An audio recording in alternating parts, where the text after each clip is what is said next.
Icarus. And first we're going to go through some film news, then we're going to watch some trailers. Yeah, follow up first before that. Follow And up, then news, And then our thoughts trailers, and then our thoughts on Baby Driver. Baby Driver. Yeah, the new Yeah. Edgar Wright movie we just watched. Okay, so this is follow up from last episode, and it's also just about Disney again. Really, it's not really follow up. It's kind of news, but it's also kind of follow up. Alright. Basically, it's about Disney sequels and remakes. Okay, so Disney have announced their next two films, and they've Okay. casted them. And I'm talking about their remakes. Okay. Right, so Aladdin and Dumbo. Alright, these you are their seen- live action movies? Yes, live action. They're going to do a live action Dumbo. Yeah, I mean, I think okay. They did it with Lion King. They're Sorry, doing. not Lion King. They're going to do a Lion King one as well, by the way, which I completely forgot to say. I mean, yeah, they are doing a Lion King one, but I think they can pull it off with Dumbo. It's just it looked kind of silly, but I think it'll work because they pulled off. Who very... the hell wants a live action? Like with the No, other no, ones, no I one get. wants it. No one wants it. No, okay, with the other ones, I sort of get them being like, these made a lot of money. Dumbo probably made a lot of money. Yeah, but everyone's forgotten about it, right? I mean, I feel guess like- so. I feel but... like everyone remembers the princesses, right? And everyone remembers, like, Lion King, Okay, Jungle Book. Dumbo made 1.6 million US dollars at the box office, which is not a lot, but it was made in 1941, so I mean it is quite a bit. And we're looking at something that can be pulled off because of the fact that Disney know how to do live action animals very well. I mean, you might have thought that The Jungle Book was a bad movie, right? Your Yeah, opinion, terrible your opinion on that is your opinion on that. But you can't say that the CGI was bad. It was very good. Okay, maybe the CGI wasn't bad, but the CGI was a huge part of the problem, Right. see? Because what I'm saying is Disney can pull it off, and I think they will. I think if they just write it well, okay, honestly. let me ask you this. You're going to CGI the animals. You're going to CGI the backgrounds. Why don't they just make an animated remake with beautiful, breathtaking animation that they can accomplish? What the hell is the point of throwing money at this CGI that's going to produce, honestly, like a subpar movie when they could be just making a scene-for-scene remake, but with breathtaking visuals? Throw your money at something breathtaking. I'm not going to watch it. I don't care. my I watched The Jungle Book, and I said, you know what? This is the last Disney remake I'm ever going to watch, and I didn't watch Beauty and the Beast, and I'm happy. Was the Jungle Book live action even a Disney remake? Yeah, like, it was. I know it was a remake of a Disney movie, but was it by Disney? Yeah, it was by Disney. by And Disney? the funny thing is, they're making another Jungle Book movie. Are you sure that one was by Disney? That one was definitely by Disney. Okay. Right? This one isn't. Oh, okay. And it's made by Andy Serkis, Who's who that? Caesar from Dawn of the Planet, the Planet of the Apes movies. Right. But I mean, All comes full circle. yeah, kind of. I don't really see how, but okay. Because we just talked about. Okay, yeah. There's a loose connection, very loose. All right. It deserves to be in follow-up, however. You're right. But okay, I'm not gonna watch these movies. I doubt you are. Maybe you. No, but No, okay, this is a genuine problem for me, right? Disney is this like It must have been- massive conglomerate, so they can throw money. They can just literally burn money and still probably take over the world. It's illegal to destroy money. It doesn't matter; they'll get away with it because they have so much money, right? It's disgusting how much money they have and how much they can throw away and not get any returns on. So you're saying that they should just invest in a really good animated Yeah. film? Okay. All right. Okay. Let me I must put say, it I like do this. feel sorry for the actor in this film who was just surrounded by a bunch of green walls the entire movie. Okay. Let me put it like this. So they can either throw their money at CGIing an entire movie, right? And which making is it basically subpar, and or making making a very subpar. good animated movie. Yeah, Right. just remaking something that was already a good movie, except this time the animation will be so amazing, it'll be breathtaking. Yeah, Instead of putting I do money agree. into a new I do writer agree. and everything. I do What is agree this? with that. I think that's quite fair. And for a movie like Dumbo, that's quite old. I think Dumbo might have had a remake at a point in time, but it really doesn't matter. The point is, Doesn't matter. I Probably think had like a re-release or something. perhaps I'm not entirely sure. But what do you think about Aladdin? Do you think? Aladdin? Yeah. Live action. What is there to say? I think, okay, with Dumbo specifically, the whole thing of they should just reanimate it, because there's no point in just making CGI animals and CGI background. You're not filming anything then, right? So that holds up more there. With Aladdin, most of your characters are real. Yeah. But like... I actually thought they were going to face backlash for no reason at all. just because I'm so used to it now with movies just facing backlash. Yeah. But they haven't faced any. Okay, But I think maybe that's maybe I because I hope don't... they actually cast actors that are of the right ethnicity. Oh no, obviously, no shit. I swear to God, if they okay, I don't usually have a problem with whitewashing, but if they whitewash their own Disney, movie, okay, Disney aren't stupid, okay? They're one of the richest companies in the world. They're not stupid. They're throwing money at literally CGI. Okay. They're basically they're making subpar movie, movies for more money. They're making subpar movies, but they're not stupid because these movies are making money, right? Beauty and the Beast. Except they could be making more money. No, you don't know that. You don't know that. Okay. Okay, perhaps it could, but you don't know that. Okay, but I do You're see telling me I do see where you're coming from. You would rather watch a live-action Dumbo, which isn't live-action because there's nothing I wouldn't real watch in it, either. or you would... Okay. Okay, but I do see where you're coming from, right? Because what you're saying, right, is that more people would want to watch a good film, not only little kids, which means that they would make more money. But that is under the assumption. Also, people are kind of sick of it. You have to understand that that's under the assumption that the movie that they make will be better. I mean, if they literally just remake Dumbo with better animation, it definitely will be better than whatever they're putting together. Okay, I see where you're coming from. You seen any good live-action remakes? Like, I've never had a problem with them. I just question Disney's decision. At first, it made sense. You know, you're surprising people with these live-action remakes. But it's getting old. So exactly. Now it feels like they're making them just because they said we're gonna make live-action remakes. Yeah. When in reality, you've surprised the market. You've gotten your money. Now get out before it stops becoming profitable. This isn't even a matter of creativity. I think it's always going to be profitable. Okay. It's not as profitable as it was before. Think about the first live-action remake they made. What was it? Cinderella. Yeah, probably. It was like Cinderella, or was it? It was Cinderella. Was it? Sure. I thought it was 2015. The like evil witch thing. It was like the story. Yeah, Maleficent. That was, but that's based off of which one again? Sleeping Beauty. Yeah, Sleeping Beauty. But see, you know what? I don't give a shit. Whatever. Yeah. The point is, early ones made a lot of like headlines and whatever, right? And a lot of people went for them. I've not heard of anyone having any interest in the new ones. I heard of a lot of people talking about going to them. You know, adults and we just have kids. to wait and see. Really, I think it's just wait and see. I still think it's bad business. I honestly, maybe I'm wrong. Maybe they're making enough money where they're like, who cares, right? But I still feel like Disney, yeah, they're making. I think like, I think like 2000.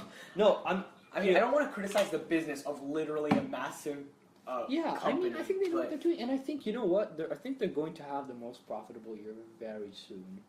I'm not even kidding. 2019, with like Infinity War, all their Marvel movies, all their Disney movies, they're coming out with so much shit. I'm thinking, okay, so Disney's most profitable year has been most profitable year ever. They made $7.6 billion. Yeah. I think they could beat that with Infinity War. I think it's going to make easily $1 billion. Right. You know? Honestly, I couldn't care less about the Marvel movies, if I'm totally honest. You couldn't care less, but I really care about the money these movies are making because I want it. Okay? I really do. Alright, that's fair. Okay. Okay, so let's whatever. move on. War for the Planet of the Apes follow-up, right? Mm-hmm. So, there was this scene that was deleted from the movie, right? And I want to hear whether you think this would have made any section of the movie better or not. I'm not saying whether this... I think you would still not like the movie because it really doesn't change anything. But I want to hear your thoughts about this scene specifically, okay? So, Preacher, which is our main character, our antagonist right-hand man. Okay. And Caesar, they have like a moment. Now, this was not in the final cut of the movie, right? Yeah. And basically, like, Preacher is conflicted about Caesar because Caesar spared his life, and he's like talks to Caesar in the cage and stuff, and he's like, yo, I'm actually kind of conflicted because, you know, he tells me you're bad, so you're bad, but you seem to be a good guy. You know? Okay, so that's kind of the essence of what this deleted scene could have been, right? Are there any clips of it? No. It's not. They didn't film it. I think they were filming it, and then something went wrong with the camera, and it didn't work out, and they were just like, whatever. We don't really need this. Okay. So, good or bad? Someone on the team definitely screwed up on that movie then, because that scene would have made a huge difference. Do you think so? I mean, my major problem with it has always been it feels like there's no climax, right? But it would have definitely... I think it would have made Preacher's death more... Yeah, it would have made part of the climax feel more climactic. Yeah, I think Preacher's death would have been more impactful on the audience. And that whole scene, because we did get a little moment of between the two of them where they looked at each other, and Caesar was kind of looking at him being I think that maybe they left it out because they've said it's already been conveyed. Do you think that it was conveyed or not? Because I think that was one of the reasons why they left it out. They said the audience already know about this. I don't think we need to spoon feed them. They know that there's the audience knows that there's a conflict in Preacher's mind, definitely, but we don't care because they haven't spent enough time on it, right? I think that's that right there, that mindset of we don't need to spoon feed them is what destroyed the movie, right? Really? Because it's what they're missing out isn't what I'm not saying that they need to spoon feed. I'm saying they needed to give more time to certain areas and less time to some areas. Where what they did is they just insinuated a bunch of stuff, and that's good, right? The whole point of film is you want to show and not tell. You don't want to spoon feed too much. But some things, it's not about spoon feeding it so much as it's about giving it time and importance so that it feels important to the viewer. And you know what? I think that this would have solidified the sort of theme that we were talking about last episode, where it's that of being civilized and how the humans are not civilized and the apes are. And we could have related to this Preacher character by understanding that he sees the apes as more empathetic. Yeah. And apes have a bigger heart than humans. Yeah. Right? And I think that we could have seen that angle as well. And that scene could have been so good because another huge problem with the movie is that it said it gave ideas of a bunch of themes, but it didn't explore them. Exactly, right? Yeah. What they thought would have been a spoon-feeding scene could have been so much more, right? Because they didn't need to. They didn't even need to necessarily have him go up to Caesar and be like, "I'm conflicted," and Caesar be like, "Oh, you should help me." And him I think conveying it through dialogue wouldn't have been smart. But I mean, you're getting paid to do this. Come up with a smart way to do it. Yeah, exactly. I off the top of my head because I literally I didn't know about this. I did. Yeah, exactly. Off the top of my head, they could have had even 20, 30 seconds where Caesar's in the cage, right? And Preacher's walking by for whatever reason, and the two just have a moment where he looks at him, and you see it purely in the facial expression. And I think the actor had the chops to deliver that. I think the actor did a very good job with what he was given. He did a great job. Yeah. I think he could have easily, or maybe not easily, it would have been a tough scene to deliver, but he could have done it. I think, I think he would have been able to. I don't know. It feels like something went seriously wrong on the team there, where, last time I said it was something seriously wrong on the writing team. Hearing you talk about that, and hearing you give the reason why they didn't put it in, I think the problem may have been a mindset. They may have been too focused on this idea of, we need to assume our audience is intelligent. But what they're not realizing, I think, then, is that just because your audience understands what's happening doesn't mean they care about it. Yeah, it doesn't mean you shouldn't explore it. Because exploring it, giving time to it, even if your audience already knows what's going on, portraying what your audience already knows but in an interesting way is what makes them care about it.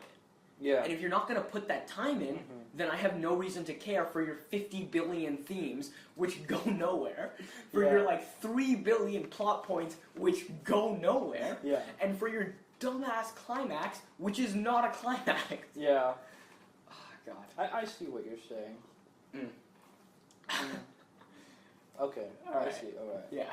Now, this is sort of classic for our show, even though we've only done 3 episodes, one of which is in the bin. Okay, this is very I wanna classic release of that one us day, though. of us seeing a title and basing everything we know about this film on the title only. Now, I haven't heard this title before. they are making a 3 Little Stooges movie, okay, where they're casting child actors as the 3 Stooges. I've never seen the original, so I don't know how to comment on This this. sounds really dumb, is what all I have to say. Wait. 3 Little Stooges, as in the original was with adults, Yeah, and now they're making like a kids one. like what they did with Sheldon from Big Bang. Oh, yes. For those of you that don't know, CBS were deciding to make a spin-off CBS. show called... Was it CBS? I don't know. Whatever. The shitty network responsible for Big Bang Theory was also going to make a spin-off show called Young Sheldon. I do not know anything Did they cancel it? I have no idea. hope to God. Yeah, so I do not know anything. No, cancel it? No, come on. I hope they released the first season and it was a train wreck. Imagine though, I'm the looking show it up was right so now. bad that it's good and it becomes like the room of TV. No, okay, hold on. I don't think So Bad It's Good works with TV most of the time. No, I think it's still... First episode date 2017. Okay, so it's still set to premiere. It just hasn't premiered yet. And it's... Okay, but it hasn't been cancelled, which means we're going to be blessed with the holy grail of television very soon. Okay, I really think that. But... Guys, skip Okay, so this. what do you- Go what do you- watch Crazy Ex-Girlfriend. Yeah. Alright? That show deserves Watch- way more views than it gets. Watch any other show.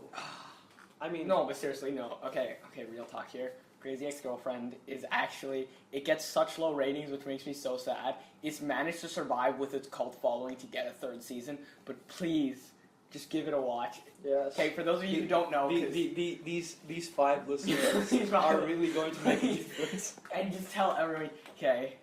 So, 90% of the people I meet, 99% of the people I meet have no idea what Crazy Ex-Girlfriend is. I've seen the first episode and I quite like it. I just haven't bothered to follow up on it. Alright.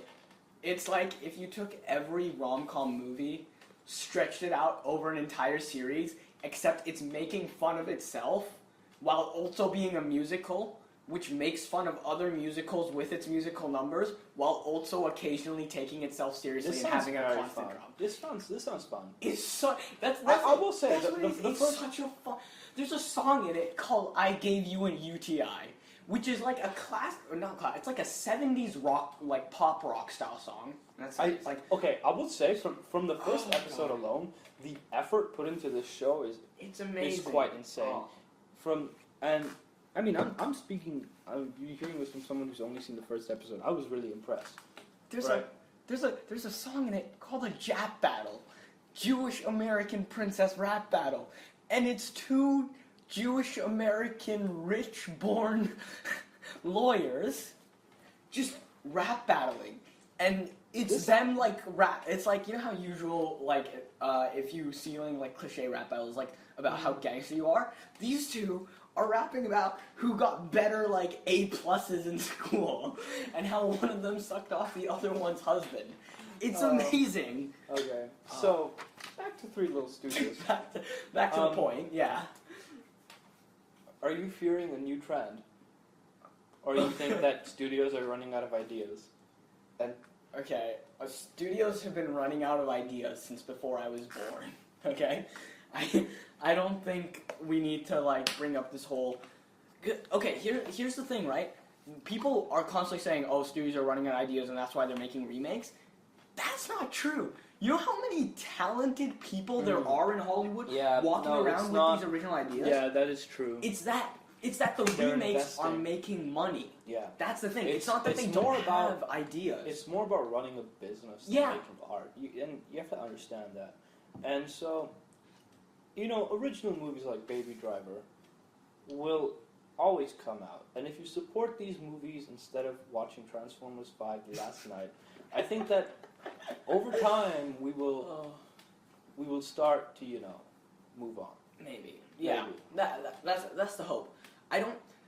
The young taking a series and then trying to show like a prequel to it, perhaps that is going to be a new trend. But the idea of just Prequels have been a thing for ages, though. yeah, okay, but like specifically with the showing the younger version, like So, young like, the Sheldon. Star Wars. Oh, right. Like Young Sheldon or Little Stooges or whatever, right? maybe that will become a trend if it proves profitable. Thing. But it's all spawning from the same problem. Yeah, but here's the thing, right? Here's the one thing that really is stopping this trend from going over, right? Kids are annoying as shit, and they can't act. Okay, some kids can act. Yeah, but like, dude, come on. For the most part, like, no. Hey man, Cole Sprouse and Dylan Sprouse, you seen that? You seen them on Sweet Life? That's some Emmy-worthy shit, but like, come on. Okay, no, they actually were pretty good. Yeah, they were all right. Yeah, they were all right. You were a kid. I mean, how hard was it to make you laugh? Okay, well, now he's on Riverdale, and he's actually probably the best actor. Yeah, hopefully. I mean, the guy's been in TV for years. You'd expect him to learn something. Although Michael Bay's been making movies for years. Jack shit, so. I think he has. I think he just doesn't care about what he's learned. I mean, the guy's an executive producer. He knows how to make money. This is very off topic, but this depresses me. Cole and Dylan Sprouse cited Adam Sandler as their greatest, like, influence or greatest, like, I mean, I coach. don't see that as a problem. If you can take the good out of Adam Sandler and leave all the bad behind, I think you can get something. Yeah, sure. Okay. I don't. Okay, whatever. I think it's a problem if anyone's idolizing him, but all right.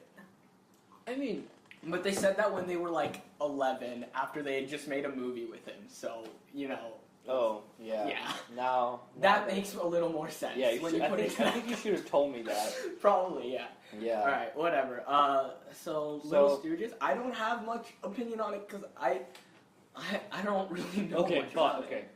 If someone had a gun to your head and said, "Look, okay, we're gonna have to make a little something." Okay, what would you pick? Little Einsteins. What? No, I mean that already exists. I mean, no, but like that exists. Little. What? No. Little. Like, never mind. Just ignore what I just said.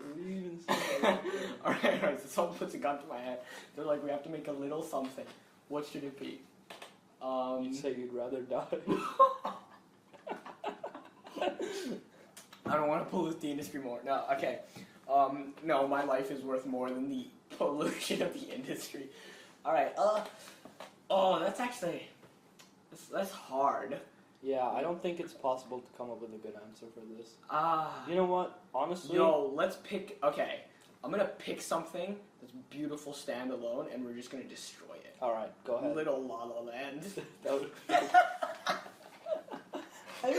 Okay, so it's La La Land, but set in elementary school. Right, and these two... And it's in the play. It's in the play, and like the school recitals is that okay. I can see. Okay, so let's script this. Okay, so it starts off right. Oh my god! And the bell rings. The teacher's like, "Okay, class," right? And the teacher's like this ugly old hag. Okay, all right. And then like and we get so you know how all these little ones will be focused around one of the characters when they were young. Yeah. It'll be Ryan Gosling's character when he was young. Oh, yeah. And he just gets bullied because he was like his character was pretty weird in that, right? So imagine him in elementary school. He's just like obsessed with jazz. He's like, hey guys, want to listen to jazz with me? And they're like, haha, you listen to jazz? What a loser. That would be great. I think that would really work. You think that would, I think it would tarnish La La Land, and I love that movie. I love that movie. Okay, here's mine. Amazing. Okay, now so not necessarily young. I say around the age of 14, which is, I think anything 16. Yeah. A young Mad Max. I think that could still work to a certain extent. I don't know anything about Mad Max. You don't know. I mean, okay, I'm not saying that you should do this. I do not want this. But out of any of the littles, I would have a little Mad Max, right? Really? Just because it's one of the only ones that I think could even remotely work. Is that what? I thought we were trying to tarnish something. No, I mean, you're trying to tarnish it. We're just like going. Okay, all right. And I think that really, right, what you could have done, right, was, you have like a young Max, right, or even, dude, a young Furiosa, because you haven't seen the movie, have you? No, right. So in the movie, basically, Furiosa, right, is captured by Morton Joe, all right, right, and her arm gets cut off or something, and like, and her mother dies. It's real sad shit. I think we could work with that. Although I will say that although I will say that to a certain extent, I don't think you should do that, because I think learning it through the character was sad enough. I don't think you should make an entire movie out of it. Which is why having a young Mad Max specifically would be really good, right? Yeah. But what you do, okay, is you what do you do? Right, you have like a young Max, right? It's like the apocalypse has only started like whatever, I don't know, a few dozen years ago or whatever, and like Max is set to fight off a bunch of guys. That would be cool, like a Mad Max movie, except it's smaller in scale. So it's more like a neo-western. Okay. And he meets like eccentric people and like, I don't know, probably he shouldn't have a dad. That sounds like it He doesn't should meet like a father figure who should die at the end and shit. See, that could would be cool because that's the kind of movie you could make which could stand alone on its own merit. But you know, they are making a Furiosa prequel, which is what I don't think it's necessary, to be honest. Whatever, half the stuff in Hollywood's not necessary. It's fine. Yeah. I'm trying to right now think of an actual little that might like actually work. I don't think there are any that would work. To be honest with you. There's gotta be. We could edit out all the silence while we think. No. We'll just think. Okay, what movies have I watched this year? I watched. No. I was gonna say Little Lobster. No, that would be so bad. It's so stupid. That would be so bad. Oh my god. You know what? I don't want to waste my brain space thinking of this. Actually, although, right, Dogtooth. Okay. Okay. There's a movie about these 3 young children.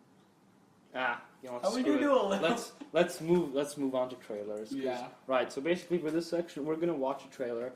Right. We'll say, okay, we're about to watch it now. 3, 2, 1, and then you'll hear a cut, and we'll move to our thoughts on the trailer.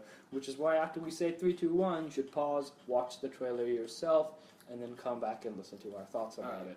All right. I haven't seen any of these trailers. Have you? No. Okay. Well, I've seen one of them. Alright, so all this is going to be random bullshit. It's going to get cut anyways. Alright, so what's trailer number 1? Trailer number 1 is Proud Mary, okay? Alright. So, let's watch this. Shouldn't we say 3, 2, 1? Oh yeah, 3, 2, 1, go.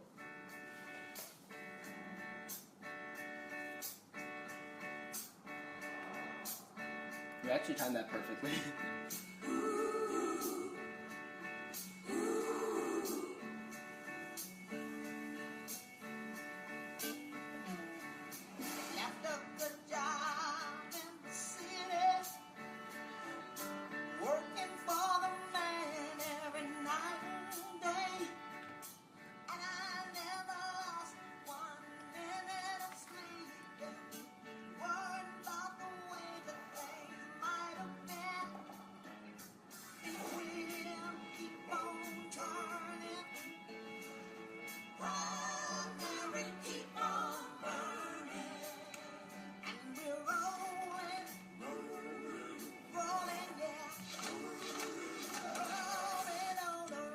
Took a twist. Yeah, you don't think so? I mean, I knew this was an action movie, you didn't. So. I had no idea what this was. Not exactly.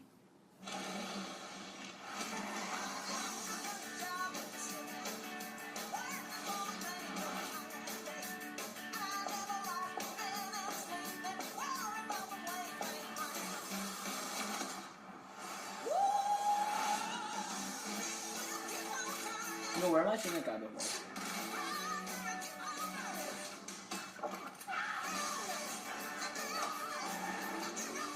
Where's the actor name? I have no idea.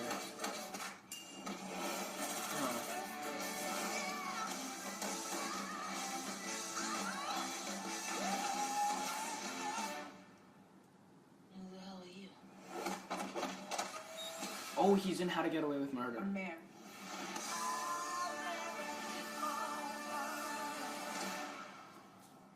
Okay, so the trailer just ended. Now, I have a criticism with the trailer as a whole. The trailer? Yeah, right. Alright. Okay, so here's why. Right. This is an action movie, right? Obviously. And I think really what an action movie should do is display the action uncut, really show the effort that you've put in, right? And here's why. Okay? Because as an action movie, especially these days, we're in some sort of an action renaissance, right? We're getting movies like John Wick, The Raid. We're getting movies we're getting movies by directors who appreciate in the West, right? Because in the East, right, in Asian countries, yeah, there's always been a huge focus on skill displayed in martial arts. I'm talking about in the West now, right? Yeah. So obviously not The Raid, movies like John Wick, hopefully Atomic Blonde, which, right, and I'm going to use Atomic Blonde as an example after this, right? And even Baby Driver had really good action. Yeah, it wasn't an action I'm talking movie, about the martial arts specifically, okay, or like okay, gunfights and everything, right? The Equalizer, things like this, right? You want to display your action because fans it's what fans are demanding now. Fans don't accept movies like Taken, which are badly edited or have shitty, movies like Taken 3 aren't acceptable anymore, right? We as fans have seen what people can do and now demand that, right? And with Atomic Blonde, right, I think that trailer is almost perfect, right? So both of these trailers start off really similar with I'm talking about one of the trailers for Atomic Blonde specifically, right? So you might have watched a different one from me, but I'm talking about a trailer that I've seen. Right? Both show them dressing up, right? And I thought they were going to follow the same path, right?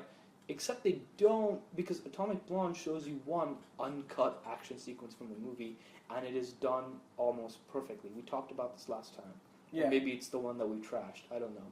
The point is, Atomic Blonde showed us a perfect sort of sequence, right? And people fell in love with that sequence, right? Yeah. What they haven't done in this trailer for Proud Mary is they haven't actually showed us any of the action, right? If you go back and watch it again, right? Yeah.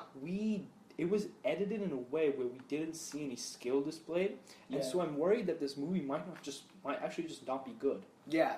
Perhaps this movie is going for a completely different feel, in which case they haven't displayed that feel on the trailer. Yeah. Which is why if the trailer is going for a very good action movie, it's failed in that sense. However, if the trailer is going for a completely different feel, then it's failed in that sense because I didn't get that feeling from the trailer. Okay. I sort of, before I start trashing the movie for just what was like a 2-minute trailer, I want to give it some credit. Yeah. So I didn't know this was an action thing going on. Yeah. So when she was dressing up and then it kicked into like she pulls out the drawer of guns, that hit me and I was like, oh, this is gonna be badass. Right. Yeah. I mean, I knew it was an action movie before I went in, so. But for me, I was like, oh, this looks really cool. Mm-hmm. And then so I also really liked the music on the trailer. Suicide Squad's trailer had great music. Okay. But the whole movie was a music video. So yeah. Yeah, no, but this was like, okay, Suicide Squad had like good music, but this was like solid music.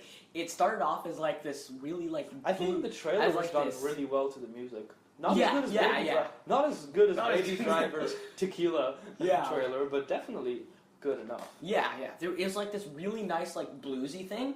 And then as soon as, like, the action, although I didn't show you much action, as soon as we're meant to expect the action to kick in, it kicks into more of, like, a rock and roll type thing. Mm-hmm.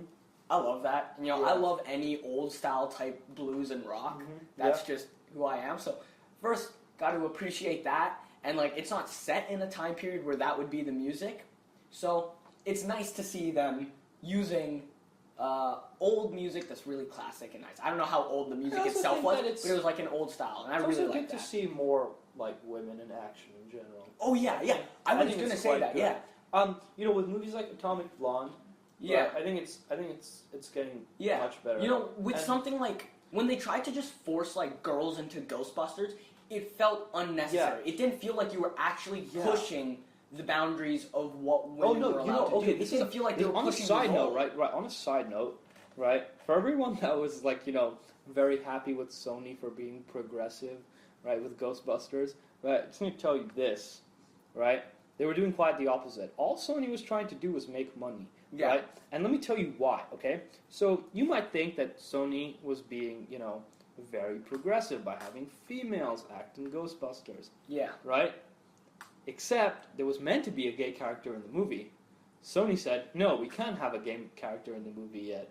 So if they were so progressive, why didn't they have a gay character in their movie? Yeah. Oh wait, they didn't have a gay character in their movie because they wanted it to make a lot more money. They Yeah. had women in their movie because they knew that they would be labeled as a very good studio for doing so. Yeah. Right? Like, And people need to understand it. They're out to make money, right? yeah, they weren't out to try and progress anything. Yeah. I think so this is what I would say. A way to tell, or like, I don't know if my advice is really helpful, but like a way I would say you can try and tell when when it's simply about the money. You know, cynical people say it's always just about the money, but I don't think that's necessarily true. A way you can tell when it's actually about the money and when it's something actually progressive, right, is when it feels forced. Because progression in media, especially in a massive industry like Hollywood, is going to come slowly.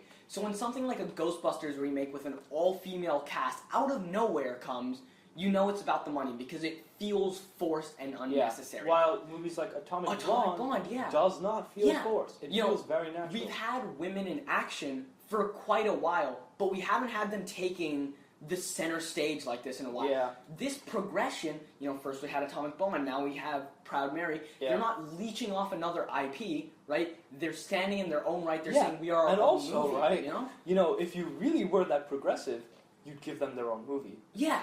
First of all, right? That's okay. Exactly. Also, right, I must say that really, as a ratio, women-oriented action movies have a higher sort of like rate of being good than Really? male. Okay. Yeah, because like you know, 'cause what are there? I don't know. There's a lot of shitty action movies with males, and there's not very many with females. That's true. Right, That's and the true. ones with females are good, like Kill Bill, Yeah. hopefully Atomic Blonde, which has been getting pretty solid reviews. Yeah. So So, okay, so yeah, on that note, I think I'm really happy that Atomic Blonde is coming out and that Proud Mary as well is coming out because it does feel like women are getting more options. you know what is it? You know what feels forced again? What? Ocean's 8. Have you Oh, seen yeah, any yeah, of the yeah. Ocean's films? I've seen Ocean's 11. All right, so you kind of Yeah, it right? feels forced.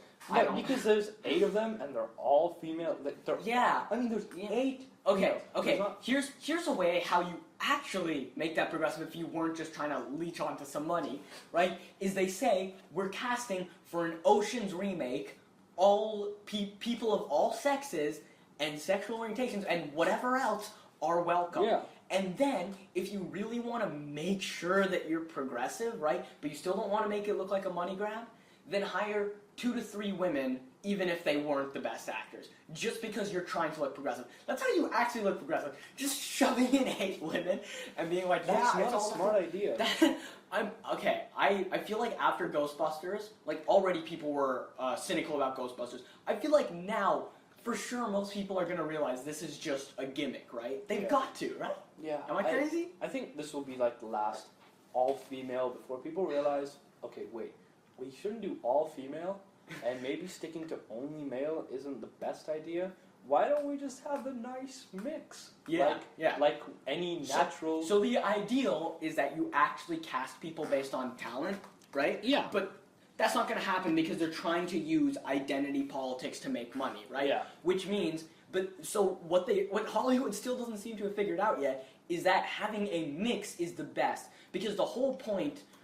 Okay, I'm gonna say this with a bit of like caution because I know that third wave feminism has been sort of oppressive to men in a lot of ways, but the actual main concept of feminism is to bring women to an equal standard of men. And by just shoving men out and just trying to put the pedestal purely on women, you're not doing that. You're just showing that you're trying to grab money. With something like Proud Mary, right? There's a dude in it as well. There's a dude in it as well. Just because it's one main character, and so therefore having that one main character, a girl, is totally fine, right? Yeah. Okay. Now that we've gone through like what we like about it, and the fact that we like that it's being progressive, it doesn't look like a good movie if I'm honest. I'm The really trailer. skeptical.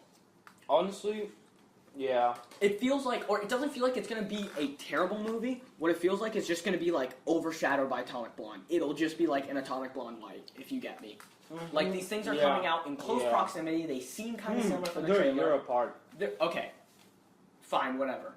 But the trailers, this trailer is coming out around the time of Atomic Blonde's release, right?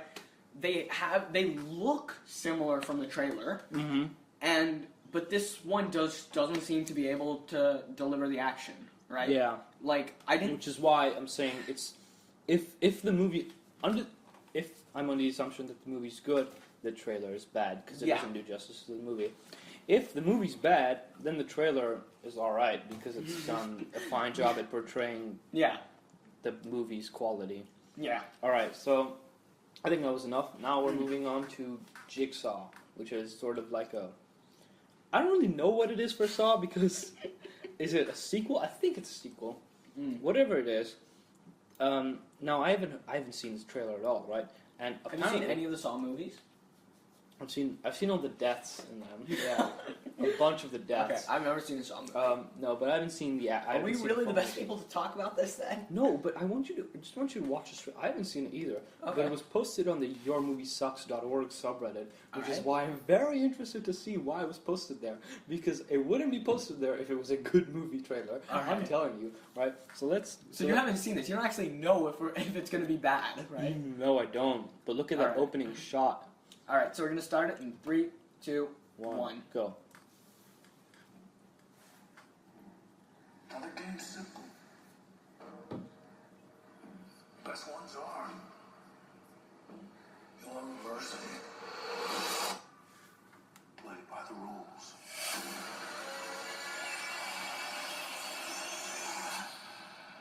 Any identification on the victim? Here's a piece. But he's not too dead for cameras. It's not him. Can't be. This was on the body. The truth will set you free.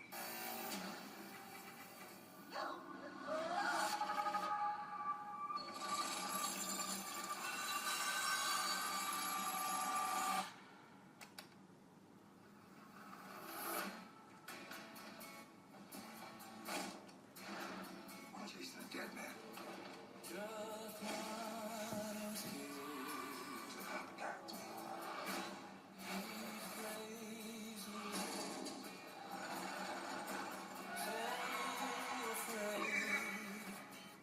Live or die. The choice is yours. You know what happens if we don't follow the rules? The blood under the fingernails of our victim, John Kramer's the jigsaw killer. That's impossible.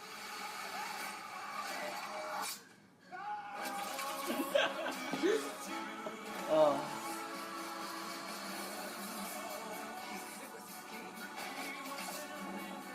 It's gonna be one. It's Jigsaw.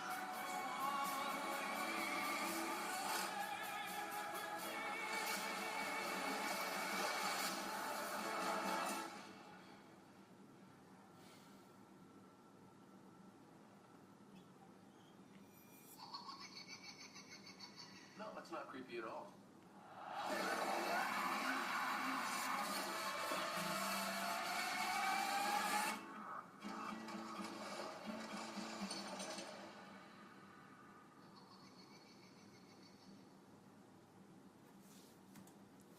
Okay. Okay. Doesn't look bad. It just looks unbelievably generic. Yeah, it's so generic. I don't even know what to say to it. Yeah, I mean, like, you had the one-liners like, the truth will set you free, and we're chasing a dead man. Oh my god, so there's Like- the one bit in the trailer where you're like, that's not creepy at all. I mean, come on. Come on, like, Yeah. wasn't, like, that was, anyone on the writing team think, wait, why would this guy, who's just been kidnapped, right, yeah. with, like, all these chains around him, suddenly say, that's not creepy at all? I mean, It's like- okay, the only time anyone would ever say a line like that is to be funny. No one wants to be funny in a dumb situation like this. Yeah. The traps. It- okay. Okay. The traps. There's this bit. Funny, yeah. What are they in? Like salt, sand? No, it was like grain. Whatever it was. These like shitty CGI like pitchforks like falling on them. If that wasn't CGI though, that just confuses me because it looked really It looked like it was weird. made out of plastic. I Yeah, mean, yeah. uh, You know, like, You know okay. what? I'm very hyped though because I love seeing gore porn. It's just funny. Okay, here's where I'm confused, right? So we need to have at least one joke of comic relief in our trailer. Yeah. Is now a trope in movie trailers. Mhm. My question is, why does something like Saw, which is meant to be a horror flick, have that? Like, what part of them, they were like going down the checklist of, okay, we've hit that trope, right? We're on our way to making a generic movie trailer. Why didn't they just skip that? No one would have noticed. No one would have cared. No one would have been like, oh, where's my obligatory joke? Honestly, it boggles my mind who was like, we have to have a joke. The thing is, Because it's not even funny. I think what I think they're trying to do with this film. You know how overused the sarcastic one-liner is in, like, modern movies? Probably a lot. I mean, it's so overused. And, like, when used well, it can still be good, but, like, what the here's hell? the thing. There's a difference my between... God. I think there's a very clear difference between being, like, natural banter between two characters and it being, we're telling this to the audience right now in the movie. Do you understand? Can you please laugh at this for us?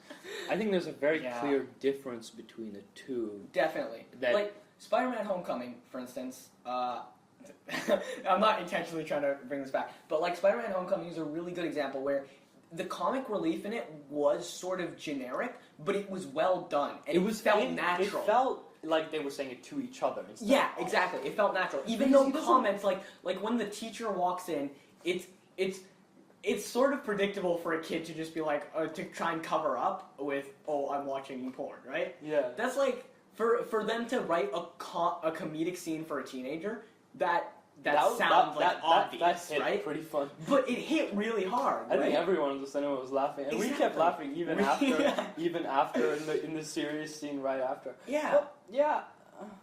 It feels dumb. You know, I think they're going for a more fun look, but their traps look just as menacing. Although I will say, there's this like 1 second shot. I don't even think it's a second long. I think it's like half a second long. And it also makes the thumbnail for the trailer, right? Yeah. And I'm just going to show you the thumbnail real quick, right? What do I get? There. You see that? Yeah. That looks like an electricity-based trap right there. It looks kind of sci-fi. That looks honestly, dumb. if I couldn't see the title, I'd think it's like out of Tron or something. Yeah. Okay. So, now, they showed us 100 different kind of contraptions, right? I really This was the only one that features some sort of electricity or some shit. Why would you do that? Why would you have that? You guys are because it's somewhat a bright neon color, so it's gonna get clicks. Okay, no, but why would you have that in the movie? It is your one. It's like the one trap in the whole movie. Because you gotta get a good thumbnail for your trailer. Okay, honestly, right. This is what my problem with Saw is, right? It started off as like a challenge, okay? His challenge was to make a movie in one room, and he did it, okay? That was the first one. Dude, I can't comment on this. You don't make a movie out of like that, you know? Wasn't Reservoir Dogs, which is a pretty good movie. Yeah, but it wasn't like a challenge. Like, this was like a dumb joke. And also, they don't, like... Okay, here's one thing I will say, though. I don't have too much of a problem with them making like the trailer. I'm gonna go watch it. I'm gonna give them my money because I want them to make more things like this.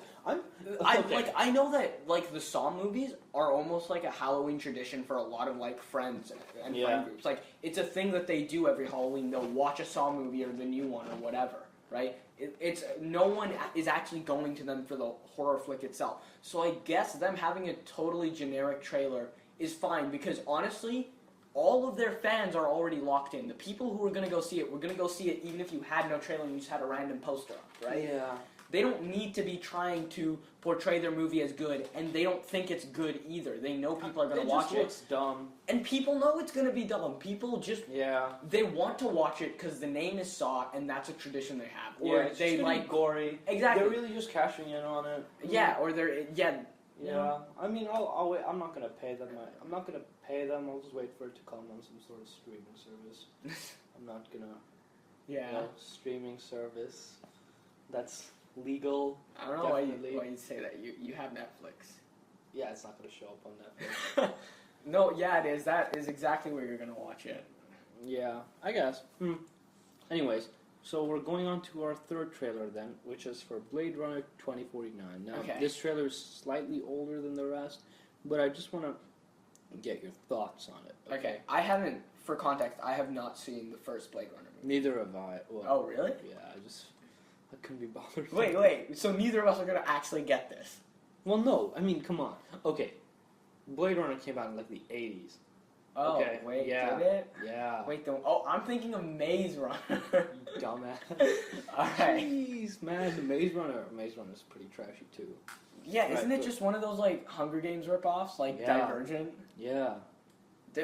After the Hunger Games movie came out, there were so many I'm book surprised ripoffs that. of it. Yeah. It was crazy. Mhm. And, like, it's pretty sad as well, because, like, I don't know, the third book was okay. I really liked the second book. That's probably one of my favorite books.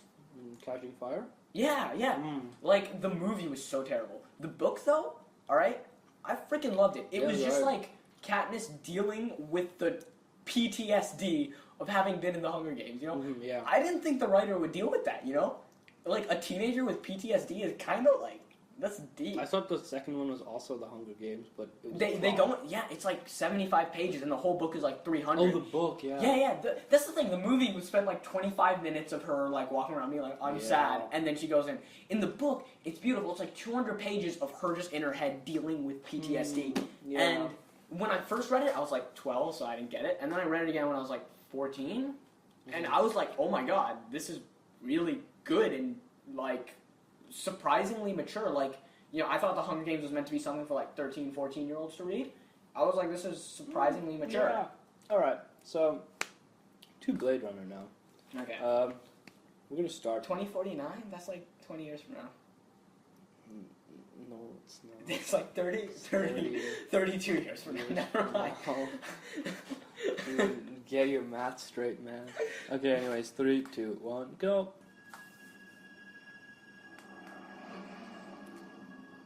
I thought you might be able to help me with the case. She Any connected. idea where I could find it? Yeah. You police plan on taking me here. Wait, what's Blade Runner even about? Alternative. Okay, Blade Runner is about. I mean, no one's gonna hear this, right? Yeah, we're cutting it out. Blade Runner is basically about. It's set in a future where there's these sort of AI called replicants, and they're basically like humans. You can barely tell, and it's like this whole like philosophical thing where like I think therefore I am. Like they don't. Some people don't even know that they're replicants. Oh shit. Yeah, and they have feelings and memories that have been implanted in them. They have flesh. You know, they sweat. They fall in love. They do all those things, but they don't know whether they're human or not. Right? Okay. Yeah, and yeah. basically, the government is trying to hunt them down. They're trying to get rid of the AI. Why? I don't know. Watch the first one. All right. Anyways, we're commenting on this as a unit of a film, so let's go. Okay.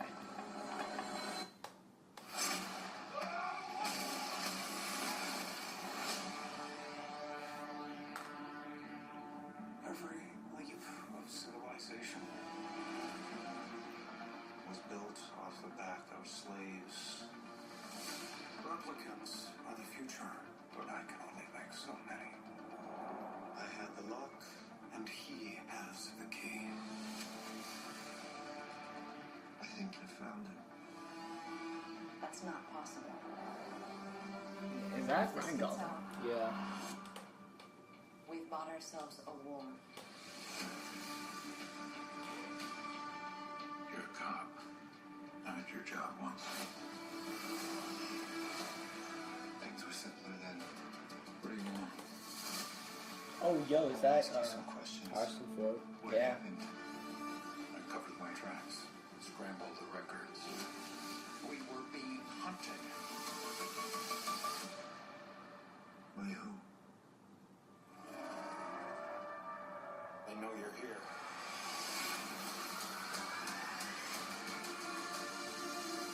You do not know what pain is yet. You will learn. I will tell you.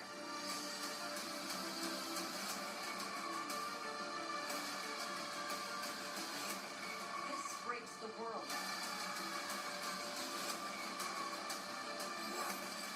I have to go. I'm coming with you.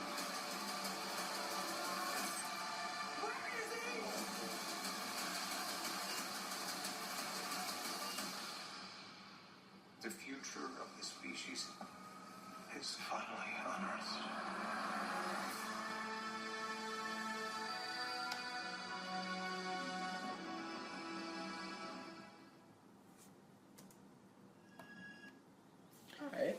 So, I want to get your thoughts on this first instead of mine. I felt like the trailer hit a lot of like the usual sci-fi beats, which wasn't a problem. It's not as big a problem as it was with Jigsaw, where it was just unbearably generic. Like this felt like it had some character to it. Mm-hmm. So that's nice to see. You know, I'm gonna be honest.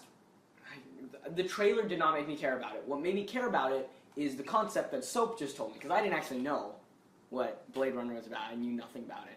The actual concept of like replicants. Yeah, but this is the first one, right? Yeah. I don't know how well they're going to be able to mimic the concepts introduced in the first one to get you to think. Well, in the second one. Now, I have a few problems with this, right? Number one, Ryan Gosling seems like the most stale guy ever. That's very true. He seems so stale. Dude, I don't think he showed any emotion. This isn't his fault, right? This isn't his fault. Yeah. He's a very good actor, right? Okay? We've seen him. Yeah. Yeah. Right? Yeah. But, you know, he's good. Yeah, he can do his job if you tell him what to do. Tell him what to do. However, you haven't told him to do anything. Yeah. But Who's the director for this? Denis Villeneuve, by the way, who has made some amazing films. Prisoners, Enemy, Arrival. I haven't seen Really it. amazing movies. Really, All right. Very good. He's proved himself. And how's the acting been in those? Yeah, very good. Very good. Okay. Yeah. All right. So in Prisoners, the acting was amazing, like intense shit, right? In Arrival as well, she did a very good. Amy Adams did a great job with what she had. You know, I'm not saying this like, oh, the writing wasn't good enough. Like, she conveyed the role very well, right? This wasn't a problem with the acting. I just think that he doesn't really know what to do. Like, yeah. It definitely feels like he's been put. Here's the the camera's problem, in front of him. He's like, what do you want me to do? Right, but here's the problem, right? Ryan Gosling was originally cast in Drive. He wasn't originally. Basically, a lot of people found out about Ryan Gosling through Drive and this other movie, right, made by this guy called Nicholas Winding Refn, right? And in that, he plays like a really silent, sort of cool guy. And now, people have been like, "Oh, Ryan Gosling can do a very good sort of performance of a guy who's very has a straight face all the time and shit." Except in Drive, his character was still very interesting as a person, right? Yeah. And you understood his character's motivations. He was a very interesting character, and he was cool. Okay, he was still really cool, right? He had mannerisms that were dank, right? He wasn't stale. He was calm, which is what made him kind of cool, right? This just stale. feels like this feels stale, empty, right? And I feel like this is not sort of done well, right? Ryan Gosling's character doesn't have a personality in this. Yeah. I think, that's my main... Now, this is just the trailer, but there's 1 half-second shot where he's screaming, and that's the only emotion he shows in pretty much. Honestly, and that sounded like... It sounded like they just told him, alright, scream, and he had no idea why he was screaming. It sounded pretty empty to me. Also, Jared Leto as a villain looks dumb as shit. Not even his acting or anything, just the villain looks like the kind of guy that speaks in cryptic verses and just says dumb shit. Because he basically explained to you every civilization is built on the back of slaves. This one will be too. They're replicants. All right, but he's trying to be eccentric, but he's not. He just comes off as retarded. Yeah, I get you. But Jared Leto's how you pronounce it, right? Yeah, he can do well. Suicide Squad got a lot of hate. I thought what he did with the role of Joker, with what he was given, I thought he did a fine job.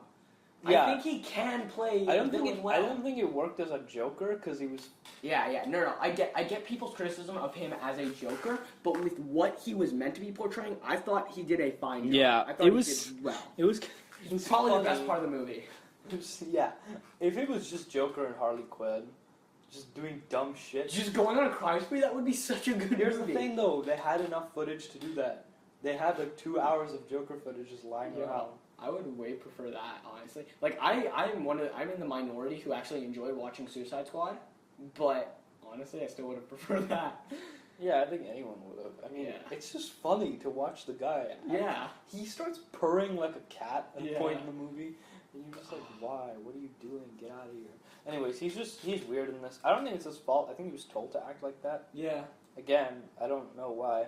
Also, I don't know, with the sets of this movie, I mean, we haven't seen much, but Honestly, it looked pretty bad. it looked kind of empty. Yeah. I don't know. It didn't, okay, because, like, some places were supposed to look like a dump, but felt really clean. Okay, you know what I think it was? What? I think the movie's trying to go for like a dystopian or like gritty type vibe, and what they ended up achieving was a the original drab, characterless. Yeah, the original Blade Runner movie is like oozing with like its sets are like it's like rainy and like they do the sets and just the environment does a very good job at conveying just the tone of the film. I think these are just sort of cool looking settings that don't really work. I think they just look colorful and nice. Yeah. Rather than I think it's like exactly what you said with Ryan Gosling. That feels like the whole problem with this movie. They were like, oh, we need to do cool and calm, and what they've actually done is characterless and dry. Yeah. Yeah. I don't know what to say about it when there's nothing. You know, it's like with this and Jigsaw, it just felt like there was nothing to it. You know, like at least with Proud Mary. Yeah. Proud Mary. That thing had character. Even though we said it doesn't look like it's going to be a good movie, like Jigsaw looks like it's going to be bad, and this looks like it could be an okay, maybe even good movie. All right. Yeah. I mean, but Dominique Villeneuve is making it, and I'm probably not even saying his name right, to be honest. But I'm hoping that I am. I don't know what he's you made want me to some say great about movies this. Like, before, did he write this though? That's what I'm really curious about. Did he write his previous movies that were good? Yeah, I'm pretty sure he did. Right, but if he did, then I'd be kind of surprised. But if he didn't, right, then I wouldn't be, because the dialogues felt very explanatory. Yeah, I don't know whether it feels like a safe movie. You know, it feels like they were like, all right, we got a franchise. He didn't write it. I think, you know what? I think they might. Hopefully, what they did was just pick all the explanatory and like expositional dialogue and just throw it all in the trailer to give the audience an understanding of what's going on. Maybe, they didn't do that at all in Proud Mary. I had no idea what the hell was going on. I think that's good for movies. I don't know. I think that movies should Okay. I think movies should showcase what they have, but not give away too much of the plot. Yeah, definitely. Right? Like, have you seen the trailer for Donnie Darko? No, but both of us have seen the trailer for Thor Ragnarok. Right? Yeah. Okay. You have a very basic understanding of what's going on, right? Basically, but it looks good. It's the only Thor movie I've been compelled to watch. Basically, what happens in the trailer, and I suggest you just go pause and watch it, but if you don't, basically, and I'm pretty sure you've already seen it, what happens is Thor gets beaten up, and then he has to become a gladiator. That is literally that's it. And then he fights Hulk. Yeah, that's all you see in the movie, right? But the whole movie, like the whole trailer, conveys this attitude to the film, right? It feels cool. Color. The music that it shows, again, very cool. It feels like it's ripping off Guardians of the Galaxy, if you get me, in terms of its style. But not in a bad way. But it's fine, because all it's doing is it's bringing more character to the Thor movies, which previously were just like, I have a deep voice, and therefore I am epic, which it wasn't. They were like, that's true.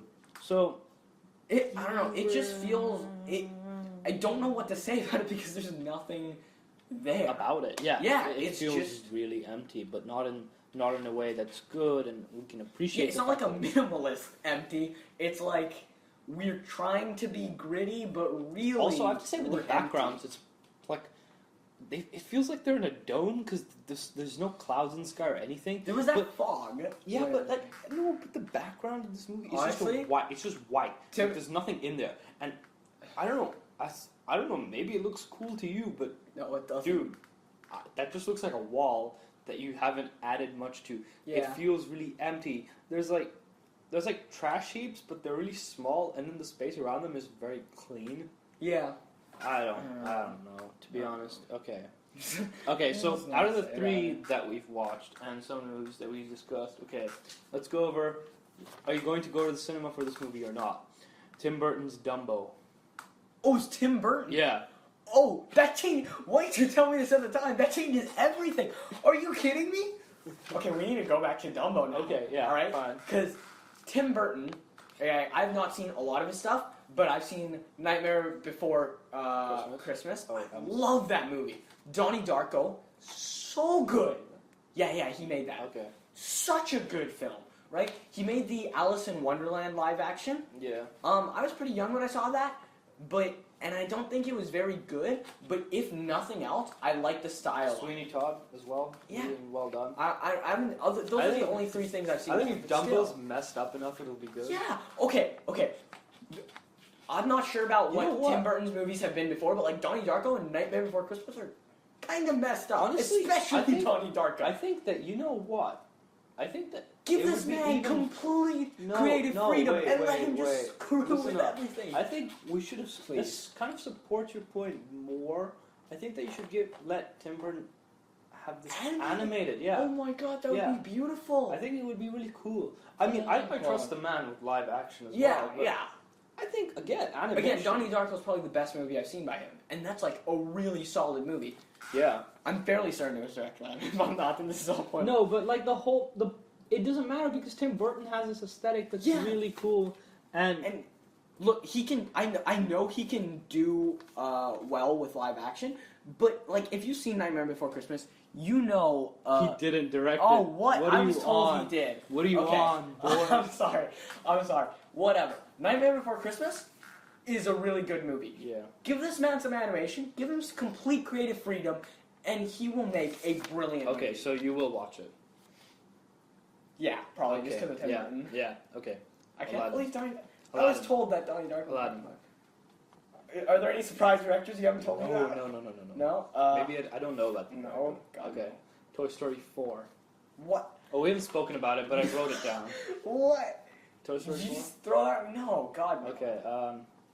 Okay. Potential sequel to War for the Planet of the Apes. Please, for the love of God, no. Three Little Stooges. No. Okay. I don't even know what. Proud you Mary. know. Proud Mary. Oh, by the way, for the previous three, also no, maybe Three Little Stooges. I'll definitely give it a shot if I can find a way not to give them my money.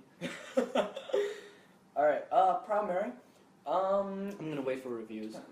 I don't know. Or another trailer. That shows Yeah. More trailer.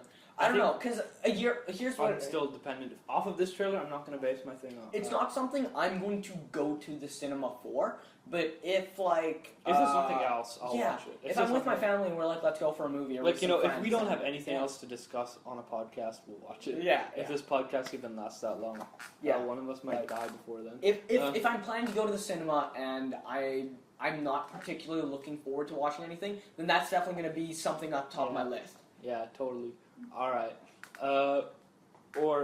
Okay, how about Jigsaw? No, I'm going. You Yeah. go. Yeah, I know you're going. No, I haven't zero interest. Okay, Blade Runner It 2049. looked so boring, to be honest. Yeah, I'm gonna wait for reviews again. And Yeah, I don't think. yeah. I don't think it. I think because they were trying to I think this give movie a lot of exposition. will get like around a a 60 or 70 on Rotten Tomatoes. Here's the thing, though. Which will be enough for it. It has the possibility to surprise us and end up being this really like deep. And thematic. I movie. don't want this movie to fail. I want it to do Yeah, well. yeah. So I'm gonna wait for reviews, and if reviews are like, "Oh, this is actually a really mature, deep, thematic film," then Rather yeah, than a sure, cash I'll go. grab. Yeah.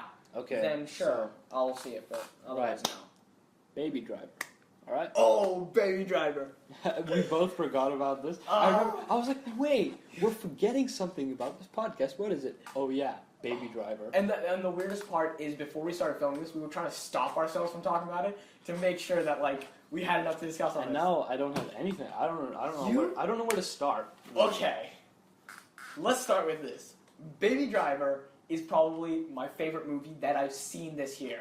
Not even like of movies that have 2017. released in 2017, like that I've seen this year. But movies from the past that you just happened to watch in 2017 as well. Yeah, like the only things that I've watched this year that have like even like that are like about the same level are like Pulp Fiction and Ferris Bueller's Day Off, right? Okay. I mean, actually, Wait, did I go on my Richard Linklater spree Last year. last year? That was last year? Yeah. Alright, okay, yeah. Then, like, those are the only things I can think of that are, like, on the same sort of level, right? Yeah. But if it's, not better or worse, maybe. Yeah, but I loved this movie, okay? I think... Yeah, no, I'll say I loved it also. Okay, I mean, I don't really have much to say about this movie's speciality, which is the music being in time with the film. Or actually the film being in time with the music, right? Okay. All I can say is very impressive. I wanna quickly talk about this, right? Because film and music has always been like we've always known that it's important, right? Yeah. But what Edgar Wright Music and film. Yeah, music and film, right? We've always known that's very important. What Edgar Wright saw is that you can use it so it can be used so much better than it already is being used. And this movie has a lot of really cool shots, but the timing with the music honestly makes some of them breathless. There's two very impressive scenes in this movie. One is when after they do their first heist, which is near the start of the film, and they're counting the money, right? And the dinner scene where it's circling around their table. Oh, yeah. Both of those, very impressive. And if you haven't seen the movie, watch out for those. It's quite obvious when it happens, right? There's this bit where their glasses clink at the same time. That was one of the most memorable ones. Yeah. But if you have seen the movie, you know what I'm talking about. There's a lot of points in the movie where it like hits the beat of the scene, right? On beat with the music. Yeah. And you know, you'd think like, oh, that's not that big of a deal. It would get old after a while. It makes those beats, even though you're aware that it's hitting on the beat of the music and that's why they're doing it, it still hits a lot harder, right? You still really feel it. And what I also love about this music, about this movie is that it's not like it was all music where the tone of the music was necessarily fitting the scene, right? The music was meant to be what he was listening to, right? Yeah. What Baby was listening to, right? Also, right? And they still got it to work. They put a lot of effort into this movie again with like how, definitely. especially the opening where, well, not the opening, but the bit where he's first getting coffee, and all the words to the song are in the street. And that happened a lot. I'm pretty sure I missed a few, and I was really looking out for it. And it just works so well. You know, you could just see the love put into this movie. Yeah. And, you know, the music was really good, but it's not just that. The audio in general was done really well. Like, for instance, when, like, halfway through the movie or whatever, he's watching TV, and then he's just flipping through the channels, and it goes to, like, what was it? Monsters, Inc. And I'm pretty then they bring that back later. Like, not only that, but I mean, I didn't. Okay, look, Edgar Wright before he's done it in Shaun of the Dead, where the TV creatively conveys a message. Right?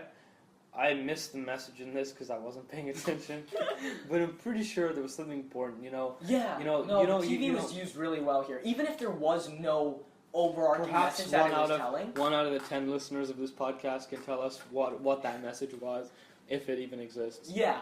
But it was still used well. It conveyed, for instance, they used it to convey his stepfather or his foster father's like opinions of what was going on. Yeah. Right. Oh yeah, true. Yeah. That was done really well. Mm-hmm. They also used it to convey how he was sort of trying to run away from the guilt, because you know through the whole time that he doesn't feel good about committing these crimes. Yeah. Right. But he doesn't really face that music. You know, he never at one point says, I don't feel good about it. What it does do is every time he turns on the TV, the news is talking about a crime, and he quickly flips away, instantly. With every other channel post that, right, he leaves a few seconds. Yeah, and it reflects how he's feeling. And that was done very well. Yeah. Right? And that's how to creatively convey a point, sort of character's feelings in the movie. Yeah. Right? Or just information. I think in Shaun of the Dead, right, instead of it being all expositional, they did it really well. And I think, you know, if you haven't seen it, go back and just watch it. It's just one, like, tiny bit. If you've seen it, you know what I'm talking about. Well, you don't, but... Yeah, I've seen Shaun of the Dead. Do you know what I'm talking about? No. Oh, okay. Well, it's pretty cool. It's near the start of the film. Alright. So, what else? Okay. Kevin Spacey. I want to talk about Kevin Spacey for a second. Because he didn't get, like, too much screen time, but I loved him, right? I totally believed that he was this hard ass like leader gang type guy who still had like just a little bit of human left in him. Okay, I have this one like, criticism. Okay, and we're going to be going into spoiler territory here. They didn't really hint at like his sort of him helping baby at the end. I don't know. It just sort of came out of nowhere for me. Really? You think so? I didn't see it. I don't know. It just sort of felt like, oh, okay, you can have the tape, whatever. And I felt like, okay, he cares for baby, but then he gives us life for baby. All of a sudden, I think I disagree. Right? It definitely wasn't hinted at too much, and it definitely was a surprise. But I think it worked fine, right? But nothing hints to it, you know. I don't think so. I don't see the sort of way where he was like, "Oh, I feel sorry for baby." No, he doesn't. He doesn't. There's no indication that he's gonna do that. Yeah. Okay. Here's the thing, though. I think the movie it wouldn't have hurt the film to have maybe 1 or 2 minutes extra where they even just silently explored that. But they still did have a bit, like, whenever one of the guys said anything about baby, he'd be like, no, he's the best goddamn driver we have. Like, how can you say that about him?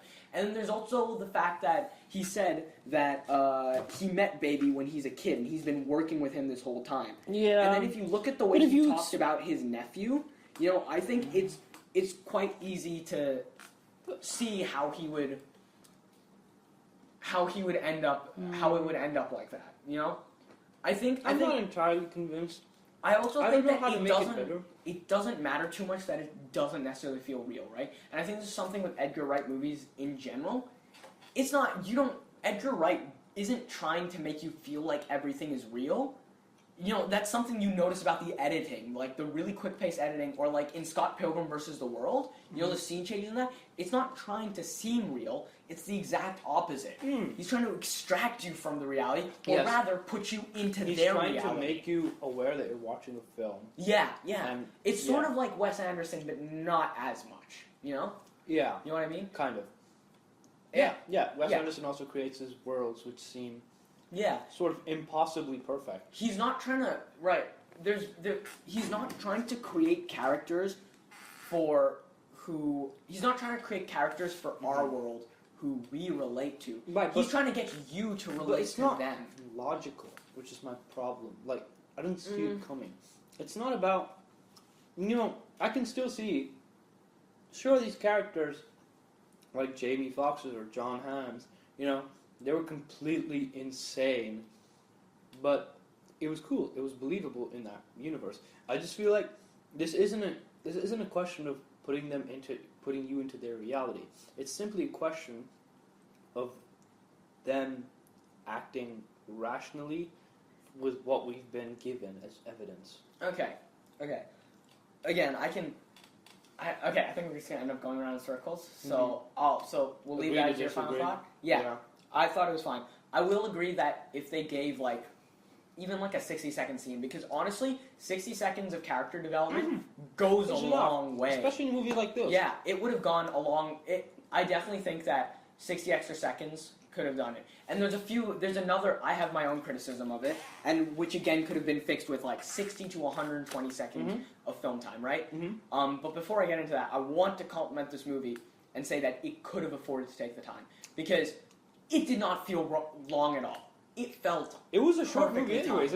Compared to the War for the Planet of the Apes, it was like half an hour shorter. Oh my god. This movie was an hour and 53. War was an hour. How long was Spider-Man? I'm not entirely sure. And how long? Okay, because but let me tell you, right? War felt War felt so long. All right, that movie was 2 hours and 22 minutes. This movie was an hour and 53. This movie, it didn't feel half an hour shorter, but it felt really well timed. The time wasn't wasted. Yeah, that's true. There was no extra fluff. Yeah. But not in a way where they're not letting you sort of experience the moment, but there's no extra unnecessary filler. Definitely. Filler is the word that we're looking for here. Yeah. Right? I think it could have afforded they could have afforded to have 3 more minutes, right? For that, and then for me, I think they could have expanded on the relationship with the girl a little more. And I was going to ask you, how did you feel about their relationship development? I'm sort of conflicted on it because I felt connected enough to the character, I felt like their relationship was developed enough for it to mean something. Here's my thing, right? I didn't care enough about the relationship. I just didn't like Jamie Foxx and John Hamm at the end. Well, it's not that I didn't like John Hamm. I completely understood what he was doing. Buddy, right? Buddy. All right. It's not that I didn't understand Buddy's motivation, but obviously I didn't want him to get them. It was less about their relationship and more about me just not wanting him to get to them. Okay. I don't know. That doesn't really make sense, but it does. I feel like with the girl specifically, all the time that she was on screen, I thought was really well used, and I felt for her and the relationship. The only thing is, from a narrative perspective, I feel like they didn't give the relationship enough in-universe time. Yeah. So what they could have done, right, a 30-second montage of him doing more heists sort and hanging out with her more. Sort of like the Scott Pilgrim montage. Yeah. Just a small montage where it goes through him doing more heists and him hanging out with her more. No, maybe not more heists, because he only had one heist left to pay it off. Oh, okay, yeah. So, just a montage of them. Fine, yeah. A montage of them, and it's like 2 to 3 months down the line. I think 2 to 3 months down the line in universe is enough. I don't think 2 to 3 months. I mean, you have to make some script changes in terms of the movie's timeline, because it happens all very quickly. Yeah, I know, but it happens within I don't think it would hurt, because if you think about the amount of money they make, it's totally reasonable to have 2 months of downtime. Yeah, so I think changing the movie's timeline a bit to let the relation, not even, because you don't even have to spend time in those 2 to 3 months. It montages over in 30 seconds. It feels like she just sort of goes with him. You know? Yeah. It doesn't feel like she's got really much of a reason. Like, oh, she's bored with her life, but really, you're just gonna trust this dude? I mean. Yeah, see, this is why I'm conflicted on it, and why I think all you need is 30 seconds. Because I felt fine with the decision, but when I thought about it, I was like, wait a minute. So, it's not that the relationship itself wasn't developed, it's that narratively, just logically. It could have been more, yeah. Yeah. It should have been more. Yeah. I think, honestly, so I'm 3 more minutes in this movie, develop a little more the relationship with Kevin Spacey and Baby, and develop a little more between Deborah and Baby, and I think it would be almost perfect at that point. Yeah. Honestly, definitely. It's you see those the thing I marvel at about this movie is those 2 problems should be massive. But they don't feel that big. Because this movie is still just... It utilizes time so well. You know what I mean? It just... Yeah, we've gone over the snuff filler. Even points which are kind of like filler, like when he's just getting the coffee and walking, that's like a 20-second scene of him just walking. But the thing is, it's so impressive. Yeah. It's not... We're getting a sense of his character while he's doing it. We're being put in the world in such a creative way. Yeah. And Edgar Wright is conveying to us, look... the music in this movie and its world are interconnected. Yeah, and you will see this, and you will be very impressed by it. Watch how I put words of the music into the movie. Yeah, it wasn't just Baby walking, it was his character coming through to us. So how did you feel about all of the characters in the movie? All the characters? Honestly, I think I loved them all. I think really, I don't think there was any character that I didn't like. You know, I felt like Baby's character very interesting. You know, Baby and it was really Doc, cool because that's Kevin Spacey's character. Right? He was right, and I felt it was really cool because Baby was really eccentric in his own house. He was dancing and singing around. He was jumping all over the place, and when he went out, it was all of a sudden he was really calm. You know, he didn't speak at all. I thought it was really, I think it was really well done. Yeah, it really sort of helped to show how he's a really cool person, but he doesn't belong in that world. Yeah. Okay. One thing I really like is that they're not trying to they're not trying to deceive you into thinking the main characters are perfect, but they're just trying to show you that they're good-hearted people, right? Yeah. A lot of the time, at the end of a movie, a protagonist will be the best person possible. You know, they'll have had their flaws throughout the movie, but then at the end, all their flaws are gone and they're suddenly perfect, right? Yeah. This movie doesn't do that. Right until the last moments, he still has his flaws as a character, but he still feels good-hearted, even though he does a lot of bad things. Yeah. You know? Mm-hmm. I certainly, like, the whole time I'm like, he's a bad person, but I still feel for him. Yeah. And I think that's what this movie needed to do. I think it's just, honestly, I think it's kind of a shame that, like, we're saying that, like, just 3 minutes extra. Would have been fine. Maybe not 3, maybe 5, but 5. Whatever that, it is, like, a very short period yeah, of time. like, because I genuinely think a 30 seconds to 1 minute montage of just showing more time passing would have made their relationship totally fine for me. And honestly, you can convey so much, because I think the foundation for Kevin Spacey's decision was laid out. I think it's a matter of just building up to it a bit. Yeah. Just sort of like, you know, the foundation. Actually, wait, no, I don't know where I'm going with this. Like the foundation of him being a father-esque figure, even though he's a little threatening, the foundation of him being a father-esque figure to Baby was certainly set out, right? Mm-hmm. It's just a matter of, like, maybe after a heist, there's just like a little scene where he goes up to him, he's like, "Are you okay? Do you want to take a week off? I can delay the next heist or whatever." You know? Just like a little bit like that. Yeah. Or like, also, I must say, the way this movie does action is better than just some action movies. Oh yeah. Yeah? Yeah, the action in this movie is, again, I think some of the shots, because of the way they're timed with the music, are breathtaking. Yeah. Not only that, but like all of the gunfighting. And you know, that I would say that really, I thought the third act was going to be quite flat. Because I wouldn't care at all. Not the case when Buddy was chasing them down. Yeah. Intense shit, like you know, and they didn't cheaply use jump scares, but they used it right, you know? Yeah. I can't remember exactly what it was at this point. It's really late, I'm tired. But there were definitely points where you were like, damn. I definitely agree with you. I see. So the first, like, that bit where they kill Buddy is pretty intense. The first, like, sort of half or the first 2 acts of the movie are a lot of fun, but they're not necessarily intense. Like, even the action scenes in, like, the first sort of 2 acts are a lot of fun. So I also thought, like, the third act wasn't going to be that intense, and then literally in a few seconds it kicks 0 to 100 when he rams into the truck and kills the guy. Yeah.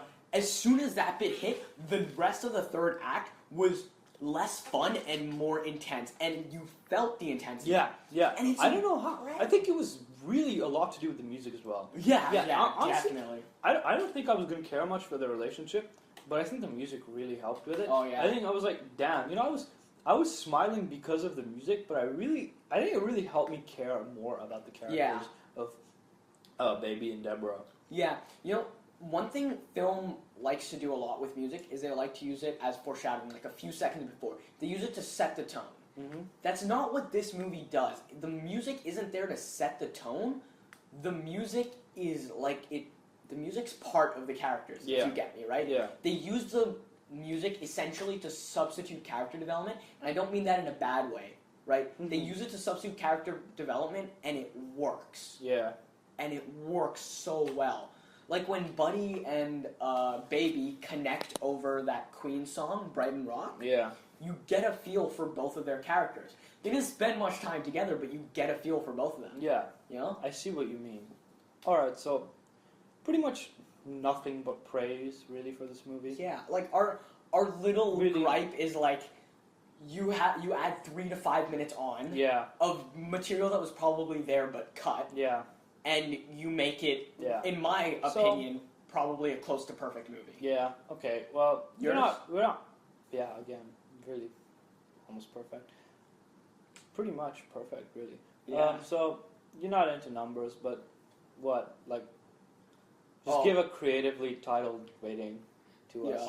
Go see it 5 times. I've already planned my second the second time we see it. I might go a third time with my dad. I'll get it on Blu-ray for sure, but... Oh, yeah. Buy it, donate money to Edgar Wright, please just give this man your money. Honestly, after Scott Pilgrim's box office flop, I you know, this man has put in his He's heart so and soul. talented. He's put in his heart and soul into this movie. Into every movie he's Yeah, done as in well. every movie. You know but Let's talk about this for a second. Edgar Wright is one of the most talented people out there right now. yeah, and no, Like, not just in the movie industry, in like creative you can see industries. he loves what he does. Right? Definitely. And this is why, you know, you should give your money to. Just give him your money. You know, you see him in the Stop street. giving it to Michael Bay. You know, you see him in the street. Just empty your wallet. Throw it at him. Just be like, take my Give him money. your credit card and your PIN number. Yeah. Okay. So, go see it 5 times out of 10. Yeah. All right. Dope.